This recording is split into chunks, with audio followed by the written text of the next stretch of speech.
بسم اللہ الرحمن الرحیم۔ السلام علیکم۔ 7 سال کی تھی وہ جب اس کے سگے چاچا نے اسے اپنی حوث کا پانی نکالنے کے لیے جنسی زیادتی کا نشانہ بنا دیا تھا۔ جب 11 سال کی ہوئی تو چاچا کے بیٹے نے اسے ساری رات کسی وحشی درندے کی طرح نوچ کھایا تھا۔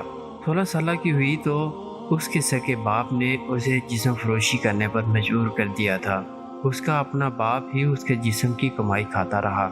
اس کے بدن پر پڑنے والے زخم کے نشانات کی مد میں حاصل ہونے والی رقم سے اس کا باپ اپنی شراب خرید کر پیتا تھا اور مختلف خواتین کو اپنی حوث کا پیاس بجھانے کے لیے گھر پہ لے آتا تھا۔ فیس بک پر ایک گروپ میں میرے کچھ کومنٹس دیکھ کر اس نے مجھے فرینڈ ریکویسٹ بھیجی تھی، جو کچھ دن تک انتظار والی فہرست میں موجود رہی۔ اس کے بعد اس نے مجھے ان باکس میں میسیج ریکویسٹ بھی بھیجی تو مختصر بات ہونے کے بعد مجھے سے واٹس ایپ نمبر مانگ لیا۔ شدید ڈپریشن کا شکار تھی اور کاؤنسلنگ چاہتی تھی۔ نمبر لینے کے بعد اسی رات تفصیل پوچھنے پر اس نے سب کچھ بتانا شروع کیا اور 3 گھنٹے تک مسلسل کال چلتی رہی۔ اس کی کپکپاتی ہوئی آواز سے واضح ہو رہا تھا کہ سب کچھ بتاتے ہوئے وہ کسی تکلیف سے گزر رہی تھی۔ اسی دوران مجھ سے کہا، سوری وسیم صاحب، میں نے وقت کا بھی خیال نہیں کیا، آپ کی فیس تک نہیں پوچھی۔ میں نے کہا، میں کسی مجبور یا ضرورت مند سے کوئی چارجز نہیں لیتا، مجھے بس یہ بتاؤ کہ آپ کیسا محسوس کر رہی ہیں۔ مجھے ایسا لگ رہا ہے سر کہ جیسے کسی نے میرے اندر سے بہت سارا درد نچوڑ لیا ہو۔ 3-4 دن تک روزانہ بات ہوتی رہی اور آگے کی داستان کچھ یوں تھی۔ جب اس کا اپنا باپ اس سے جسم فروشی کا دھندا کروا رہا تھا تو اسی دوران اس کی ملاقات ایک ایسے شخص سے ہوئی۔ اس شخص نے اپنی باتوں سے اس کا دل جیت لیا اور پھر اس سے شادی کرنے کی خواہش کا اظہار کیا۔ انیلا اس بات پر حیران تھی کہ سب کچھ جانتے ہوئے بھی عثمان اس سے شادی کرنا چاہتا ہے۔ انیلا کی نظر میں عثمان کوئی انسان نہیں بلکہ فرشتہ تھا۔ وہ اس فرشتے کے ساتھ اپنی ساری زندگی عزت کی چادر تلے اور محبت کے دامن میں گزارنے کے خواب دیکھنے لگی۔ انیلا کے باپ نے شادی کے لیے 5 لاکھ روپے کی رقم ادا کرنے کا کہا، جو عثمان ادا نہیں کر سکتا تھا۔ انیلا نے بغاوت کرتے ہوئے گھر سے بھاگ کر عثمان سے شادی کر لی۔ شروع کے 6 ماہ کا عرصہ بہت خیر خوشی سے گزر گیا، لیکن اس کے بعد عثمان نے اپنی اوقات دکھانا شروع کر دی۔ انیلا کو جسم فروشی کرنے پر مجبور کرنے لگا اور روز کا جھگڑا، روز کا تشدد معمول بن گیا۔ اور ایک بار پھر سے انیلا جسم فروشی کے اسی دھندے میں واپس لوٹ گئی جہاں سے وہ نکل کر آئی تھی، مگر اس بار معاملہ کچھ مختلف تھا۔ اس بار اسے یہاں لانے والا فرشتہ تھا، کیونکہ انیلا نے کبھی فرشتے نہیں دیکھے تھے۔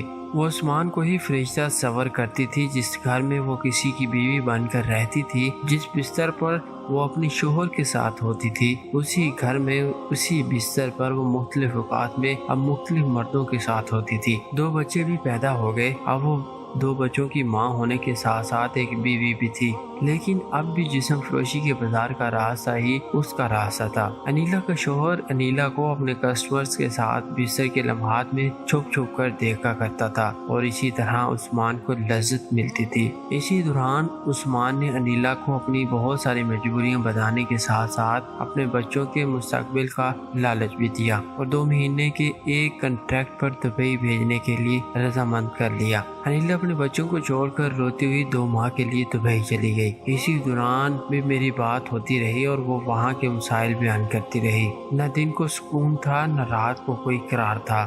ایک دن مجھے یاد ہے کہ وہ شدید بیمار تھی، لیکن پھر بھی ہر 5 منٹ بعد یا گھنٹے بعد کوئی کسٹمر آ جاتا اور وہ کال کاٹ کر چلی جاتی تھی۔ میں نے آرام کرنے کا مشورہ دیا تو کہنے لگی، آرام تو اب قبر میں اترنے کے بعد ہی مل سکتا ہے، بلکہ تبھی مشکل ہے کیونکہ گناہوں کی ایک طویل فہرست ہے۔ ایک دن مجھے میسیج آیا کہ وسیم صاحب، ابھی بات ہو سکتی ہے؟